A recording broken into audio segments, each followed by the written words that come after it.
We are live. Okay, well, I wasn't quite sure what you meant. Hi, everybody. It's Friday, and we're live on Facebook, so that means it's Facebook Live Friday. And I'm Todd, joined, as always, not by Amanda this week. The Bonnie to my Clyde and the Jekyll to my Hyde is not here today. So filling in for Amanda, we have the Rocky to my Bullwinkle and the Lennon to my McCartney, Caitlin. Say hi, Caitlin. Hi, Caitlin. Okay, and we're here talking with Jake from our Energy Services Department. He's our special guest today.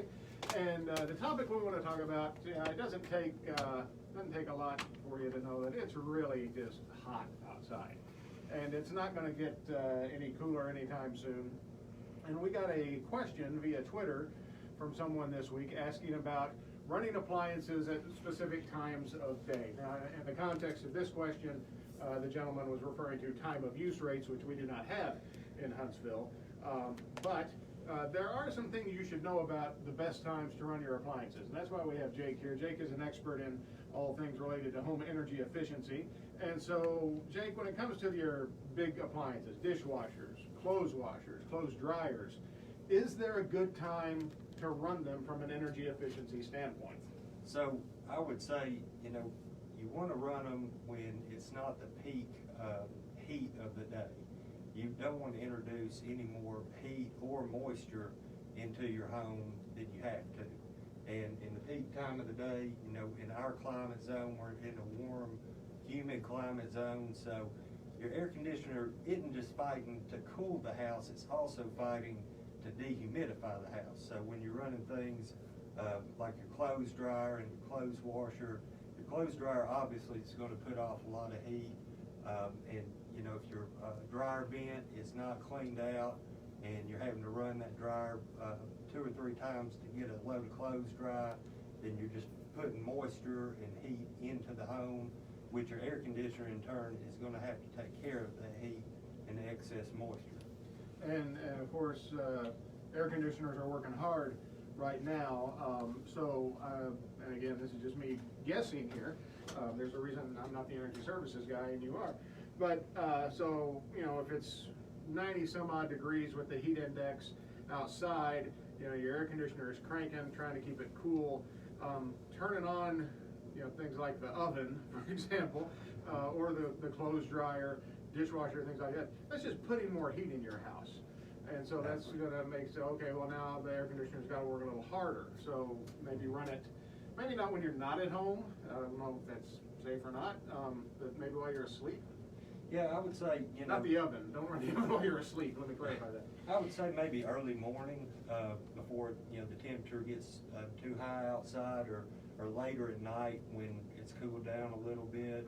And, like I said, moisture in the home is a big issue. So, when you're opening that dishwasher after it's done its cycle and things like that, and all that steam's coming out, and it's just putting a load on that air conditioner to dehumidify and cool.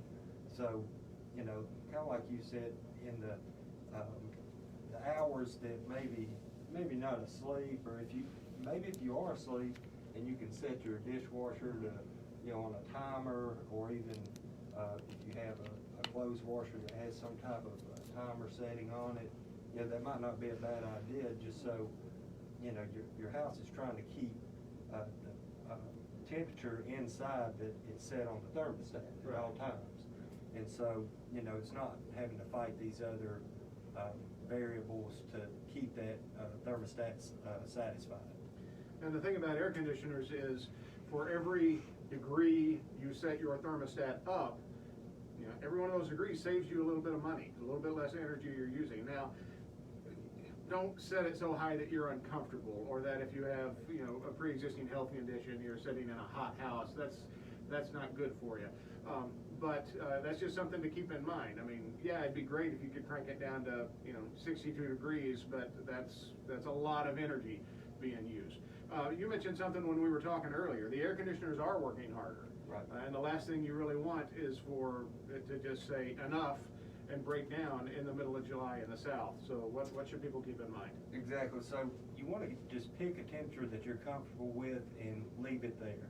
You don't really want to run the thermostat up and down. And it doesn't matter if you have a heat pump or dual fuel heat pump, gas furnace, anything like that, because it's just the air conditioner portion that's working. So you want to pick a temperature that you're satisfied with. And one thing to think about is when you have high moisture levels or high relative humidity in the house, if you set your thermostat to 70 degrees and say the relative humidity in the house is 60%, it's going to feel uncomfortable. So you're going to have to go lower with that thermostat to feel comfortable. So if you don't have as much moisture, relative humidity, and keep that lower in the 35 to 50% range, 55%, then you could actually go up on the thermostat. It's maybe 73, 74, and be just as comfortable as you would at 69, 70 degrees with a higher relative humidity. And another thing that you mentioned before, we like to remind people a lot of times around the first of the month to take a look at the filters that their units are using. And you can buy some pretty high-end filters that say, well, this filter will last 3 months or 2 months or whatever the case may be. This time of year, maybe you shouldn't trust that number so much. Right. So you should keep a check on the return air filters, and if you buy a 30-day or a 90-day filter, look at the filter even before that 30 or 90 days goes up, and just see if do you have a lot of particles, a lot of dust and dirt on the filter itself. And because you have longer run times in the summer and winter versus say spring and fall, so you got more air moving through that filter, and sometimes you might have to replace them a little earlier than it's recommended on the packaging. And also, if you buy one of those real thick pleated filters, you need to be careful. It's good for people who have allergies and things like that, but you want to make sure that it's not choking off the unit, and it's not so thick that you're not getting the airflow that unit needs to provide the efficiency, right? To heat and cool the house. And one thing we remind people, of course, I think just about everybody has a ceiling fan in at least a handful of rooms in their homes. The ceiling fan, if you're not in the room, turn the ceiling fan off. The ceiling fan is not there to change the temperature of the room. It's there to give you the feeling of being cooler. It's like your own little miniature wind chill factor generator. And the one thing I can never remember is which way it's supposed to spin in the summer and which way it's supposed to spin in the winter. So I think mine just kind of spins the same direction all year long. I know there's a little switch on it, but I'm afraid to flip it. So, and also don't flip it while it's spinning. That I do know. It's like throwing a car in reverse all of a sudden. Anything else people can do to kind of... A couple other things to think about. If you have a split HVAC unit where you have a portion of it outside, half of it outside, and then you have a piece of equipment either in your attic or maybe in a closet, a lot of times those will have drain pans under them, to where if your condensation line gets stopped up, that drain pan is going to catch the excess moisture coming off that coal. And a lot of times, especially if they're in the attic, they can get dust and dirt and things like that in them, and they can clog up. Some of these units, especially the newer ones, they'll have a safety float in the pan itself, to where if it fills up with water, it'll actually cut the unit off. So that's great, but if you don't have that, and say the unit's just running, it's dehumidifying, but the condensation isn't going outside the house, it's not draining, and that pan's filling up, eventually that pan is going to overflow, and now you're going to have to look at replacing sheetrock. It's going to damage insulation, things like that. So maybe just check on the outside of your house. Most of the time you should have one, and a lot of times you'll have a secondary drain line, just small PVC line coming out the side of the house, and just make sure it's dripping in the summertime, and that it's working like it should. And maybe just peek up there and look and see, is the pan full of water, is it dry? And you want it to be dry. The second thing I was going to mention is attic access pull downs or just the actual panels themselves in conditioned space. So if you have a attic stair pull down that's in conditioned space, and a lot of times, unfortunately, they're located in hallways, which is where your return area is or your thermostat is, you have a lot of thermal bypass that goes through that small panel. That panel doesn't have hardly any R value to it or insulative properties. So, we would recommend air sealing that panel or pull down stair with some type of foam weather stripping with an adhesive on one side, and you can insulate that pull down stair or the panel by using a attic tent. And they make attic tents that are fairly cheap. They just pop up, they're real lightweight, sit over the stairs when you close them, and they actually have a radiant material on one side. So you're insulating and stopping all that hot air from the attic that's maybe, 120, 130 degrees from trying to push down inside the house and, cause your air conditioner just work harder to, cool that area. Correct. So it's Go ahead. Oh, I thought you were telling me. Thought you were telling me to steal second base or something. So yeah, it's summertime. It's a battle down here to keep cool, to keep comfortable. But these are some things that can help you do so without using a lot of energy. And so thanks for your insight on that, Jake. Caitlin, you got anything you want to add to that particular portion of the discussion? I actually do have a question. That's what I was trying to signal. Well, then you should have said. Well, you were going. I didn't want to interrupt. So, I did hear when I was living in Auburn, when I bought my house there, they were saying that those higher grade filters for your air conditioner actually put a lot more strain on your unit so that it actually wears your unit out faster. Is there a type of filter that you recommend more? So we recommend just the cheaper fiberglass 30-day filters. Now, you can get by with the thicker pleated filters, but what you need to do is have an HVAC contractor or a professional check and make sure you have enough CFM of air going through that return filter with it in to where it's not choking it off, and that unit's it's not getting the airflow it needs, and that's what damages the compressor, is not getting the airflow. But unless you just have severe allergies or something to that nature, we just recommend the cheaper fiberglass filters. Sounds good. Anything else? Top post. Well, yeah, we'll get there. No, I think that covers it for me.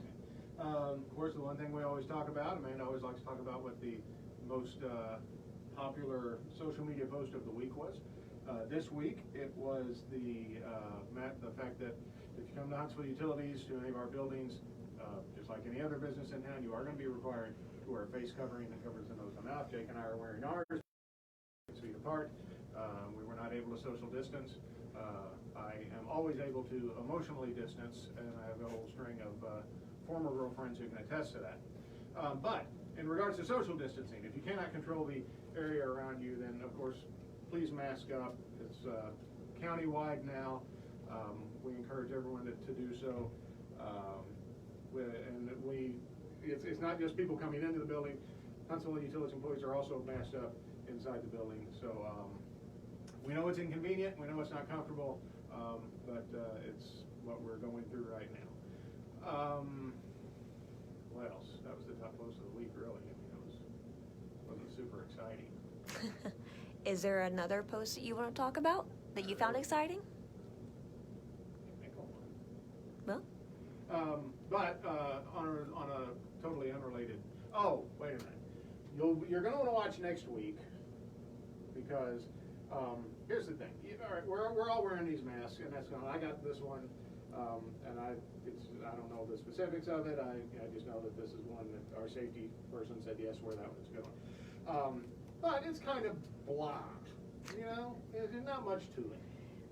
And so I see people, and they're wearing kind of neat looking masks. So I ordered my own not custom in the sense that I measure my face, but a special mask that will be here tomorrow. I was hoping it was going to get here today, so I could wear it today. But I will be wearing it on Facebook Live Friday next week, and you're going to want to see that because I'm very proud of this mask. It doesn't take a lot to get me excited. This mask does it. Okay. Song for us? Huh? The song for us? We don't have time for the song today. I wish we did. I had a great song Darn. about energy efficiency, and I don't have time to sing it today. Should we rifle through Amanda's desk since she's not here today? I don't know. I mean, we could always, it could be No, Facebook her Live desk show doesn't and have tables. tell. That's part of the problem. So that's pretty much it. Thanks to Jake from Energy Services for coming in. And if you have any questions about, lowering your energy usage, keeping your home cool, making your air conditioner last longer, do like this gentleman did earlier this week. Send it to us in a tweet. Send it to us through Facebook Messenger. Send it to us, I guess, Instagram. You can send an Instagram message. LinkedIn, we're on LinkedIn. We're on Nextdoor, so there's that.